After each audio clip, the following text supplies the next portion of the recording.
Aquí estamos reunidos los estados partes, como les manifestaba. Los únicos que hemos ratificado la Convención Interamericana de Derechos Humanos, también conocida como Pacto de San José. Esto es lo que no publican los medios, que no todos los países han ratificado esta convención, fundamento, inicio del Sistema Interamericano de Derechos Humanos. Solo 23 de los 34 países del Sistema Interamericano hemos ratificado este fundamental documento, el cual contempla dos organismos, la Comisión Interamericana de Derechos Humanos y la Corte Interamericana de Derechos Humanos. En consecuencia, solo para estos 23 países las decisiones de estos organismos son vinculantes. Veamos el origen de estos organismos y del Sistema Interamericano de Derechos Humanos. Aquí ustedes tienen a diapositiva la Carta de la OEA, que ya contemplaba, artículo 106 de la Carta Fundacional de la Organización de Estados Americanos. Habrá una Comisión Interamericana de Derechos Humanos que tendrá como función principal la de promover la observancia y la defensa de derechos humanos, promover la observancia y la defensa de los derechos humanos y de servir como órgano consultivo de la organización en esa materia, en esta materia. Fíjense que no se le da la atribución de juzgar, fiscalizar a los estados, sino promover la observancia y defensa de derechos humanos. Pero no solo aquello, el propio artículo continúa diciendo: una convención interamericana sobre derechos humanos, determinará la estructura, competencia y procedimiento de dicha comisión, así como los de los otros órganos encargados de esta materia. Es decir, se señala en la Carta Fundacional de la OEA la existencia de la comisión, pero se determina que será la Convención Interamericana sobre Derechos Humanos la que determinará la estructura, competencia y procedimientos de dicha comisión. O sea, claramente se demuestra que la base del Sistema Interamericano de Derechos Humanos es la Convención o Pacto de San José. Veamos ahora la Convención Americana de Derechos Humanos o Pacto de San José, capítulo primero, enumeración de deberes, artículo 1, obligación de respetar los derechos. Los que firmamos nos obligamos a esto, los que no firman no se obligan a nada. Y está bien, es su ejercicio de soberanía. El problema es cuando ellos son los que financian, tienen la sede de la comisión y de la convención, uno de los organismos básicos del Sistema Interamericano de Derechos Humanos, cuando no han firmado la respectiva convención. Los estados partes en esta convención se comprometen a respetar los derechos y libertades reconocidos en ella y a garantizar su libre y pleno ejercicio a toda persona que esté sujeta a su jurisdicción, sin discriminación alguna por motivos de raza, color, sexo, idioma, religión, opiniones políticas o de cualquier otra índole, origen nacional o social, posición económica, nacimiento o cualquier otra condición social. Solo los estados partes nos hemos obligado a esto, el resto no.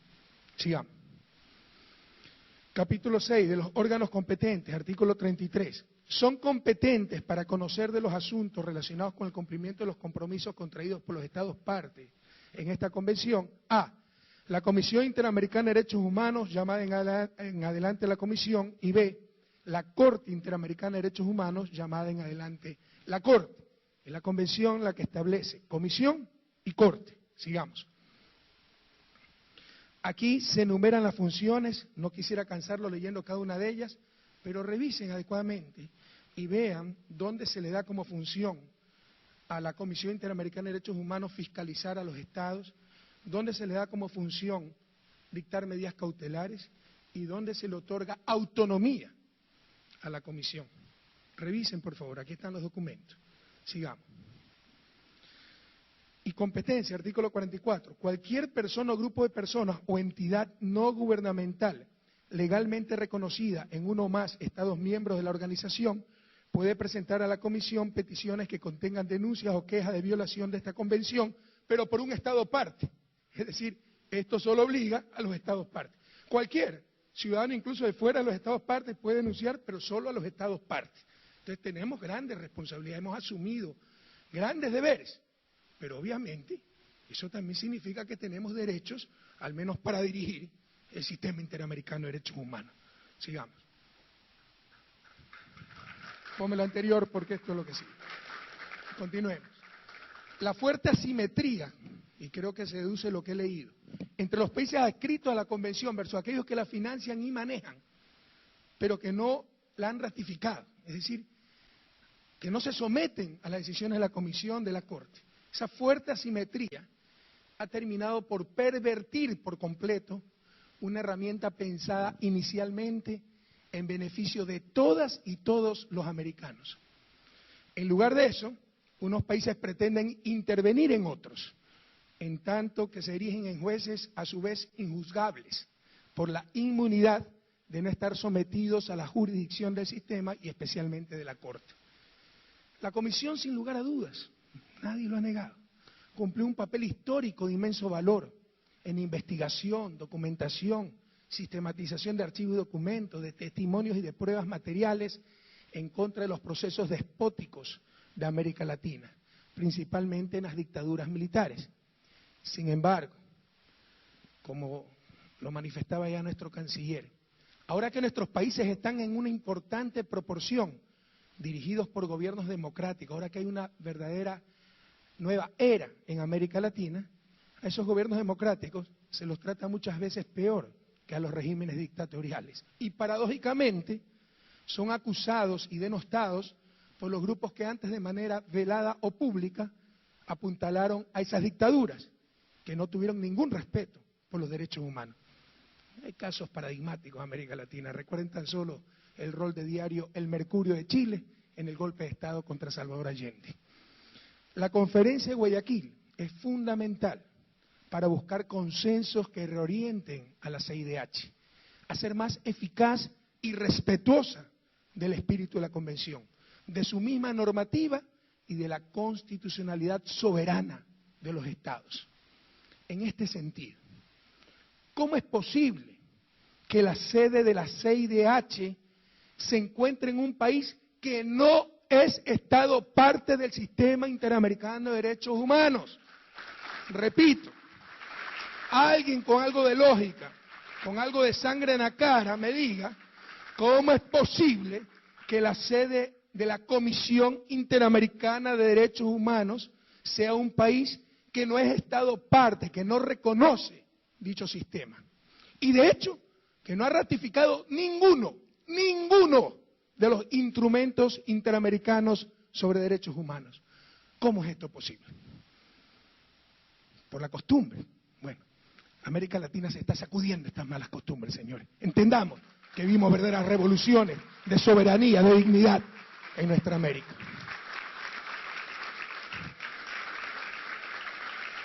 Quiero decirles que por el caso de Julian Assange, que todos ustedes conocen, tuvimos que hacer un análisis exhaustivo de tratados internacionales e instrumentos sobre derechos humanos.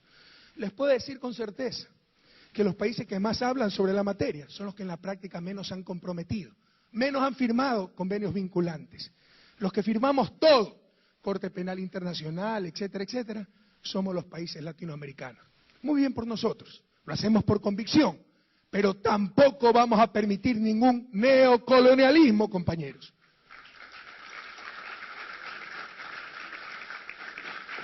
¿Cómo es posible? Que alguien me responda.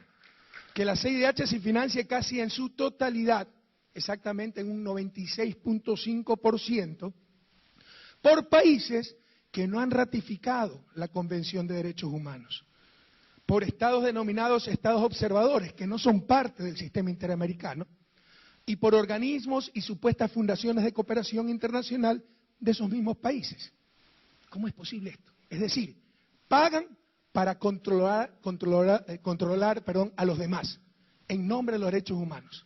¿Hasta cuándo vamos a soportar tanta contradicción? Todos sabemos que desde que el mundo es mundo, aquel que financia impone las condiciones. Ya basta de tanta hipocresía.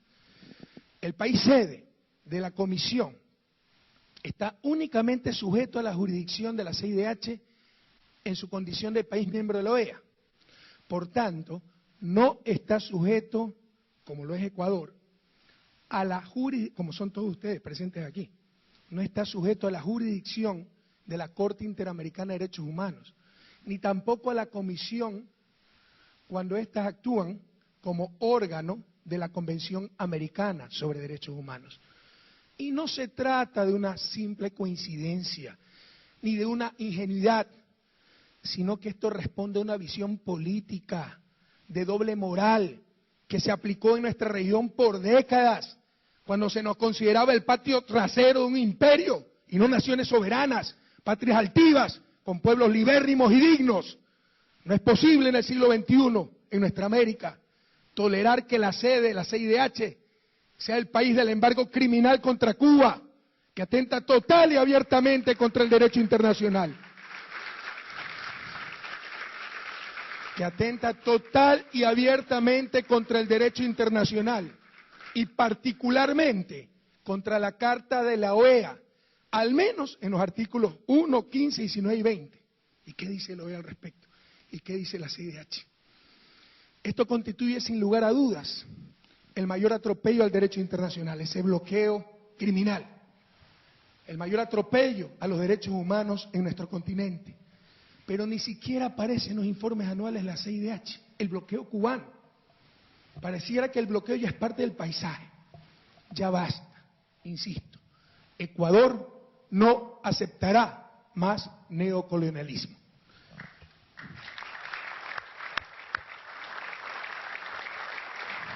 El Pacto de San José fue firmado en 1969 y ratificado con el espíritu del humanismo más noble. No permitiremos que se lo utilice con fines geopolíticos, con visiones sesgadas y con tanta, insisto, doble moral. La CIDH, hablemos claro, aquí no estamos para maquillar las cosas, está absolutamente dominada por países hegemónicos, por el ONGcismo, neologismo para identificar este dominio de las ONG, y por los intereses del gran capital, particularmente aquel capital detrás de los negocios dedicados a la comunicación. De hecho, es el análogo del neoliberalismo en el ámbito de derechos. Ustedes saben que en el ámbito económico el neoliberalismo decía no Estado, todo lo resuelve el mercado, todo lo resuelven las empresas privadas con fines de lucro.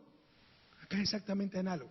No Estado, las políticas públicas las hacen ONGs, empresas privadas supuestamente sin fines de lucro, algunas sin fines confesables, ¿no? Todo en función del gran capital y de visiones anglosajonas sobre los derechos. Visiones, dicho sea de paso, bastante inconsistentes. Vienen y van los funcionarios de la CIDH, ese ONGcismo, algunas veces con cosas realmente escandalosas, pero que pasan desapercibidas. Veamos un caso representativo de lo que sucede en esa burocracia internacional. El anterior secretario del organismo, de la comisión, el señor Santiago Cantón. Miren lo que escribí hace poco, tienen la diapositiva. En América Latina, 10 de diciembre del 2012, apenas salió de la Secretaría, en América Latina se inició un proceso similar al de Naciones Unidas y se está en un proceso que puede debilitar la capacidad de respuesta rápida e independiente del sistema regional. No debería extrañar que este proceso haya sido iniciado e impulsado por Venezuela, Ecuador, Colombia, que buscan esconder bajo la alfombra sus propias violaciones. O sea, todo lo que estamos aquí discutiendo, las limitaciones a CIDH, somos dictaduras sanguinarias que solo buscamos esconder nuestros atropellos a los derechos humanos. Y este señor era el secretario, casi 10 años, de la Comisión Interamericana de Derechos Humanos. Si tenía esos prejuicios, la elemental decencia no imponía renunciar a su cargo y luchar por lo que creía la defensa de derechos humanos, pero ¿qué iba a renunciar al suculento cheque mensual de cierta burocracia internacional? Este señor tal vez un ejemplo extremo, pero representativo de lo que tenemos que enfrentar. Veamos de dónde viene y a dónde fue. Siempre se desenvolvió en el ONGcismo anglosajón, ni siquiera latinoamericano, Instituto Nacional Demócrata en Estados Unidos. Luego entró a la OEA, relator de libertad de expresión. Sigamos. Y lo más importante es dónde fue a parar. Avaló el golpe de Estado ocurrido en Venezuela en abril del 2002. En una carta dirigida al canciller no juramentado del gobierno venezolano, gobierno golpista, entre comillas, lo saluda como su excelencia. y se refiere a su ilustrado gobierno para referirse a Carmona, el dictador, que había derrocado un gobierno democrático. Y estos son los defensores de derechos humanos y del derecho internacional en nuestra América. En junio del 2012 dejó la dirección de la CIDH, la Secretaría Ejecutiva, tras haber ejercido por más de 10 años. Y en la actualidad, ¿dónde fue a dar? Director del Robert F. Kennedy Center for Justice and Human Rights, organismo obviamente estadounidense. Es decir, totalmente involucrados en el ONGismo anglosajón, que exige al resto lo que nunca se exigen ellos mismos. Esto es perfectamente análogo, lo que los economistas sabemos, se vivió en el neoliberalismo económico.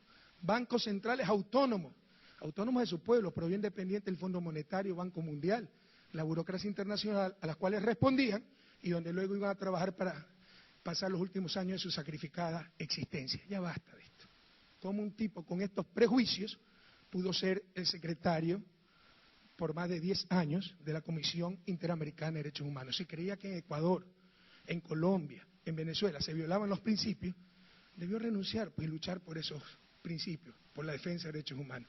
Pero siguió en su cargo burocrático con un suculento sueldo mensual para después denostar contra nuestros países. Eso Ecuador no lo va a volver a permitir, señores.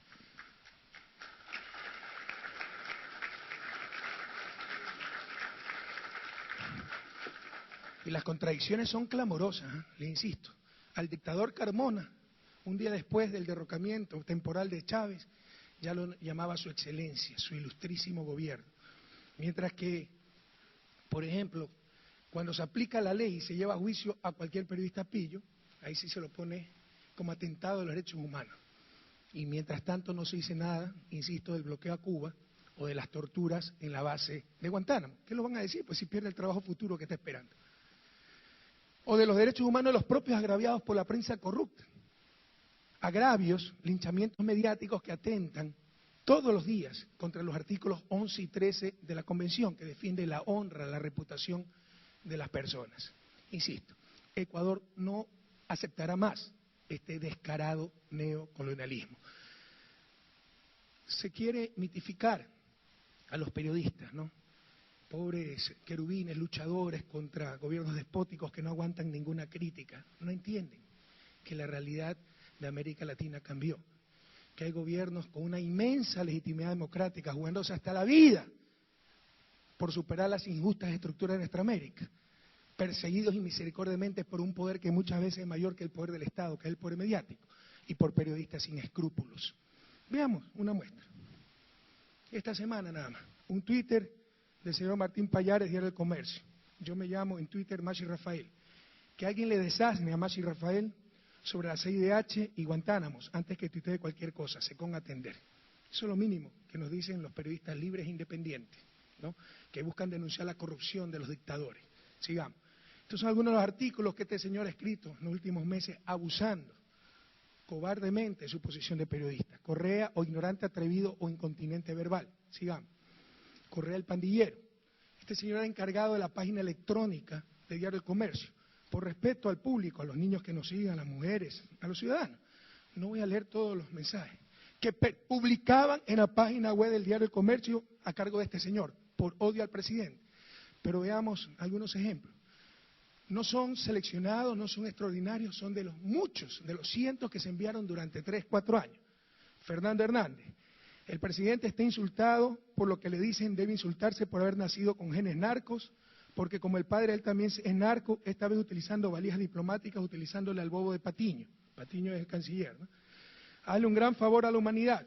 Quítate la vida como lo hizo tu padre, que tuvo un poquito de dignidad, aunque sea para quitarse la vida, haz lo mismo tú, por favor, y te llevaré flores y las tiraré en el Machángara. Esto en la página electrónica de Diario del Comercio. Sigamos.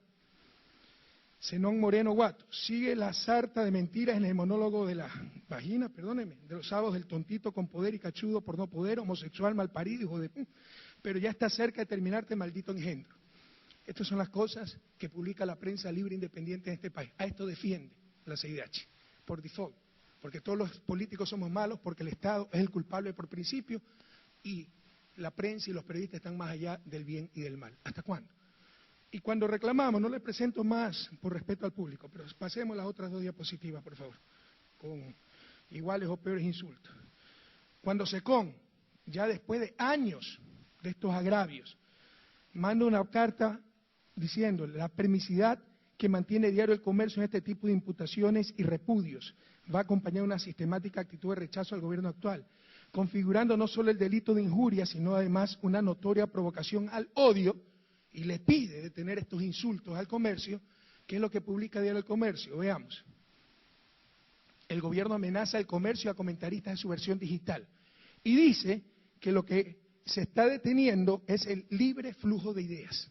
O sea, todos estos insultos era libre flujo de ideas. Yo estoy seguro que estoy hablando por la gran mayoría de ustedes, que enfrenta una prensa de similares o peores condiciones. Pero esto no existe para la Comisión Interamericana de Derechos Humanos. Solo existen políticos malvados que persiguen a ingenios periodistas, angelicales periodistas, porque denuncian la corrupción y porque estos dictadores, villanos, no soportan la autocrítica o la crítica. ¿Hasta cuándo? ¿Hasta cuándo tanta falsedad? ¿Hasta cuándo tanto engaño social? Que se enteren que América Latina vive una nueva época, que no están aquí las dictaduras, a las cuales sí apoyaron estos medios de comunicación, sino gobiernos progresistas, inmensamente democráticos, que están cambiando la realidad de nuestros pueblos, y seguiremos luchando contra todo poder fáctico que trata de mantenernos en el pasado.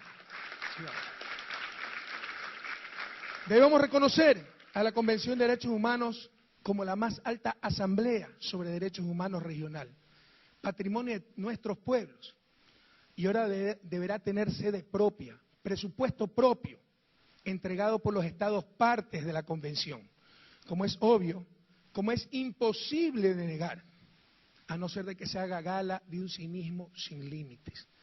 La sede de la CIDH debe estar en un estado parte y debe ser financiada por los estados que hemos firmado la Convención. Ecuador propone que el Sistema Interamericano de Derechos Humanos debe ser apropiado y financiado por los estados parte del Pacto de San José. Se requieren 15 millones para cubrir las necesidades financieras de la Comisión y Corte. Podemos hacer ese esfuerzo, compañeros. Y si alguno tiene dificultades, no se preocupe, Ecuador suplirá esa cuota. Pero financiemos el sistema, aquellos que hemos firmado la Convención Interamericana de Derechos Humanos. No países que no lo han hecho y peor, países extrarregionales. Y la sede que proponemos para la Comisión Interamericana de Derechos Humanos es Argentina.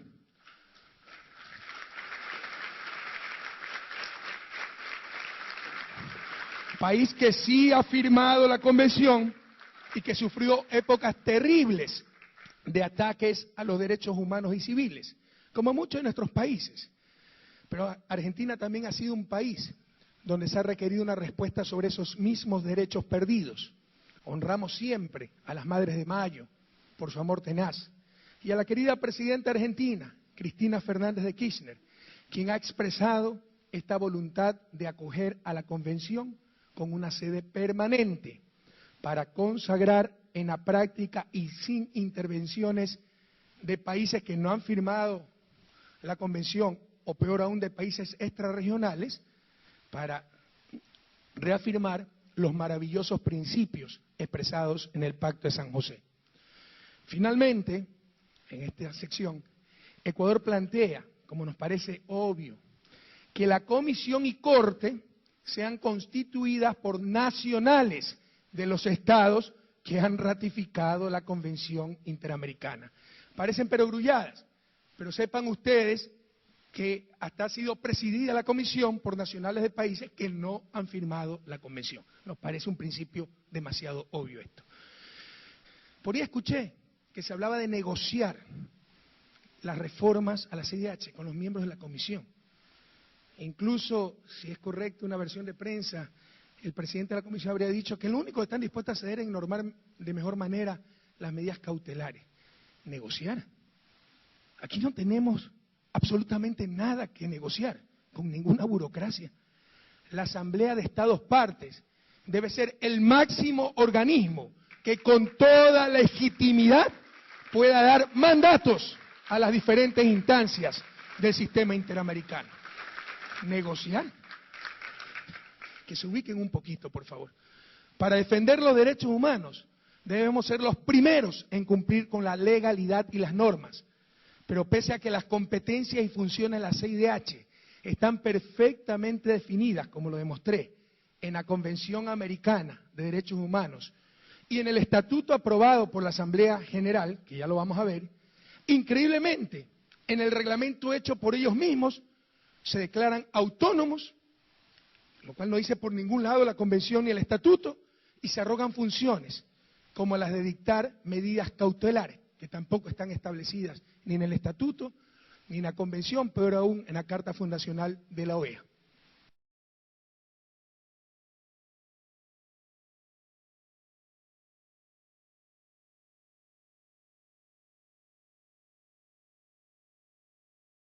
Un tema que tiene que ver con la independencia nacional. Creo que tú utilizaste una frase, importante organismo, dijiste, si mal no recuerdo, de la comunidad internacional, algo así. Bueno, nefasto organismo es la CIDH. En verdad, ese organismo ha degenerado. Yo no digo que cuando se creó haya podido tener, no sé, habría que estudiar la historia de esos organismos, pero forman parte, sí, de eso que algunos llaman la comunidad internacional, entre comillas, comunidad internacional, la que invadió y bombardeó a Libia y asesinó a no sé cuántos miles de ciudadanos de ese país, entre ellos al presidente de la República. Yo no sé si tú conoces, si has tenido tiempo, Ramón, de revisar las decisiones que en relación con Venezuela ha tomado esta nefasta institución, sobre todo a lo largo de estos últimos años. Bueno, esa institución, vamos a llamarla así, degenerada, reconoció de hecho al gobierno golpista de Carmona. ¿Ve? Desde entonces nosotros hemos debido retirarnos de ahí. No lo hicimos. Bueno, bien, todo tiene su momento, pues, dice la Biblia. Pero ahí está, para el que quiera ver, el secretario general, no era de la CIDH, no, le mandó un oficio que quedó regado allá. Tú sabes que los golpistas se fueron corriendo y dejaron el reguero, quedó el reguero ahí, evidencia de todo tipo. Un oficio dirigido al excelentísimo canciller del gobierno golpista, reconociéndolo, pues. Y a mí me tratan, bueno, el señor Hugo Chávez, pero para nada se permitieron pensar, bueno, este es el presidente de Venezuela. Todavía se está esperando la respuesta a la solicitud que alguien hizo, un grupo de derechos humanos de Colombia, por cierto, solicitaron a la CIDH protección a la vida del presidente Chávez. Eso se hicieron los locos, como se dice. Y en contrario le respondieron al excelentísimo canciller, que no tuvo tiempo ni de entrar a la Casa Amarilla, creo, ¿no? Nicolás, no quedó evidencia ya, ¿no?, del reguero amarillo que dejaron. El reguero amarillo que dejaron los golpistas, estos mismos que ahora pretenden llegar a Miraflores por vía electoral y no van a poder, pero por más dinero que tengan, por más dinero que gasten, por más esfuerzos que hagan, por más apoyo internacional que tengan de los sectores, bueno, sabemos cuáles, etcétera.